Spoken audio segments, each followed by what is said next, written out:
I mean, they say prison will change a man, but damn.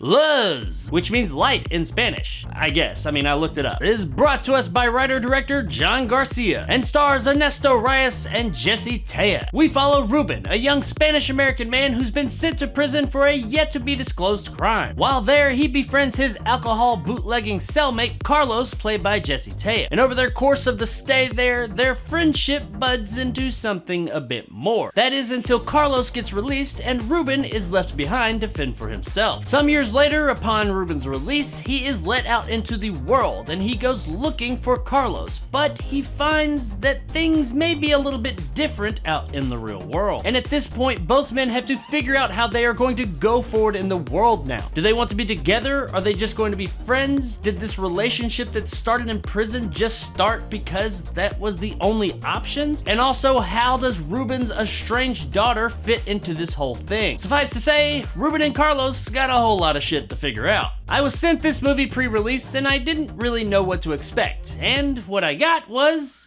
unexpected. This movie proposes a lot of interesting questions. One of the most interesting questions of all is this relationship that started in prison out of pure necessity a real thing? Is the emotional side of it, the feelings that these two men feel for each other, is it real, or was it just because that's all they had when they were in prison? Now we come to find that one of these characters clearly does care about the other deeply. Absolutely, he was a changed man going there. Something opened up about himself and he absolutely adores the other. But the other person involved in this relationship isn't too sure right out the gate. And yes, I know I'm being kind of vague about it all, but that's because I'm trying to avoid spoilers as much as possible. I like that dynamic, how yes, this thing in prison did happen, but that doesn't necessarily mean everything just changed overnight. Or at least their acceptance of that change didn't happen overnight. And the question of these romances that take place in prison being real or not was a very interesting one, I thought, as well. The movie did a fantastic job of explaining how two men that are not really homosexual can end up in a homosexual act. I mean, these guys are in prison. They hardly see outside, much less any other people. They have zero contact with anyone. There is a breaking point. At some point in time, human beings just need emotional and physical contact with other human beings. And the way that it explains it is when your only options are someone of the other sex, well, then that's what you go with. That's what you crave. You will take it where you can get it. And that's one of the big questions of the movie. Is that what it is? Was it just out of pure necessity, or did they find something out about themselves while they were there? And will that continue outside of prison when they have other options at their disposal? And not even really so much will it continue,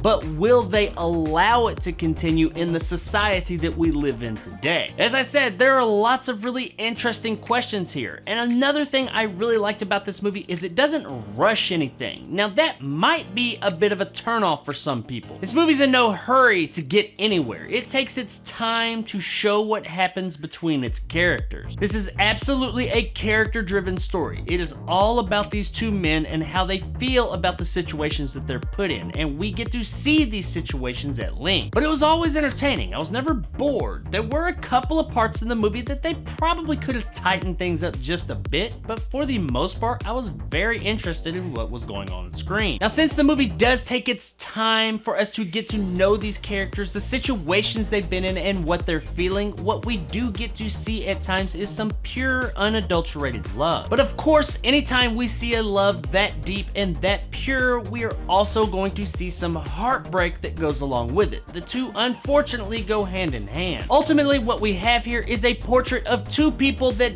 definitely have strong feelings for each other, but we don't really know if both of them are going to give in to those feelings and allow them to blossom. It's a hard world to be the different one, and they've got to decide what's more important to them. The status quo, getting along with everybody else in the world, or actually engaging in this love that they feel for each other. The movie kept me constantly engaged, and I really liked the very thought-provoking, deep, real questions that it brought up. And unfortunately, those those types of questions don't always have real world answers that we want to hear. This was a fantastically interesting paced story that kept me engaged all the way to the end. Something else that was fantastic was the performances. These are some grade A fantastic performances pretty much all around. Everyone from our main characters to secondary characters to just passers-by did an excellent job here. But at the head of the pack, we absolutely have Ernesto Reyes and Jessie Taya. They are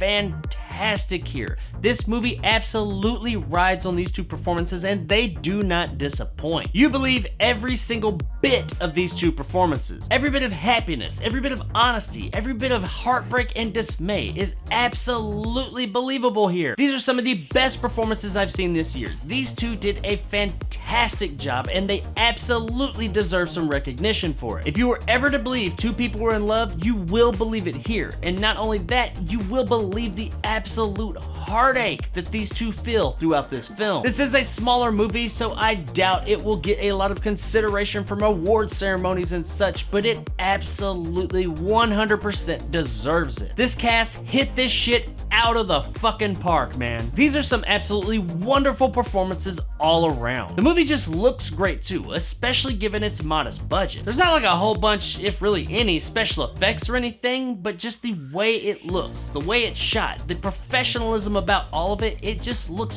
very high quality. Nothing about this looks low budget, which is really a testament to the talent on display here because they did more or less have a low budget. There's not really like a lot here as far as like flash and glitz and glam or anything, but overall it is just a very high quality, solid looking film. Guys, LUZ was just a great little interesting drama that I really enjoy. It has some very interesting questions and gives us some very realistic answers that don't always please everybody. It is a bit slow in parts, and admittedly it could have probably been tightened up just a bit, but overall I really enjoyed this movie. It had fantastic performances, it looked wonderful, and overall I gotta say that LUZ is absolutely worth a rent. All he wanted was this. I have to return some videotape. I really enjoyed this movie, and most of all, I enjoyed the questions that it asked of us. It put two unlikely characters in an unlikely scenario and showed how, you know, this could actually work out this way. It was an interesting look that didn't just jump the gun right to the hot topics of its story. It took its time to get to know the story and the characters. So if you're looking for a good drama that's gonna ask you some interesting and sometimes difficult questions, then check out LUZ one night and I think you'll have a good time with it. So there it is, guys, my review of LUZ. If you enjoyed and want more content like this, hit that subscribe button and help my little channel grow. If you liked what I had to say, give me a like. If not, let me know in the comments below why. And as always, stay sexy, San Quentin. Do you love him? My little boat needs me too.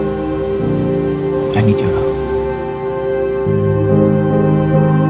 So one thing I didn't mention in the review was the more sensual parts of this movie. And one of the reasons I didn't mention them was because, well, yes, they do involve two men. I didn't really see a point in mentioning that because I wouldn't mention it if it was the other way around. It's just two people making passionate love. But I did want to mention it because, well, me myself, I'm not homosexual. Admittedly, the way that these scenes are shot, I mean, it's not my thing, but this director definitely has an eye for shooting these types of scenes. He went out of his way to make these pretty sensual scenes. There's not like a whole lot they hold back here. I mean, it's not like hardcore porn or anything, but it's not far from it. It's not like throughout the whole movie or anything, but there are two scenes in this movie that many would probably call graphic. I mean, me myself, I didn't think they were graphic, not any more graphic than other sex scenes we see. But as I mentioned, the director has quite the talent for